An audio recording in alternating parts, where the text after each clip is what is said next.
Hey guys, what's going on? I wanted to walk you through one of the core exercises that we do here. It's called the curl up. So the starting position would be in, think like a normal sit-up position. So getting into a normal sit-up position.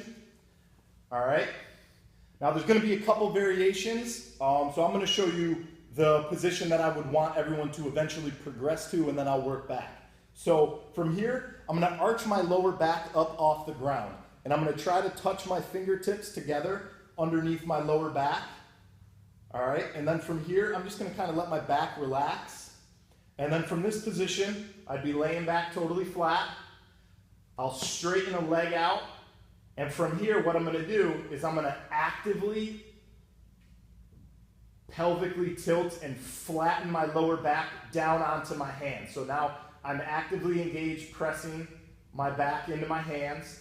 And from here, what I'm looking for is to be able to maintain that contact with my back, have a leg lifted up, and then be able to curl myself up with my elbows off of the ground.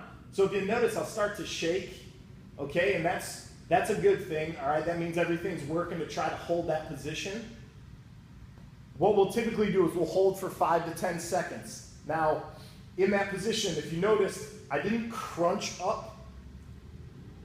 I just lifted my shoulders and I lifted my head straight up in the air. So that's kind of a common mistake. People crunch themselves up.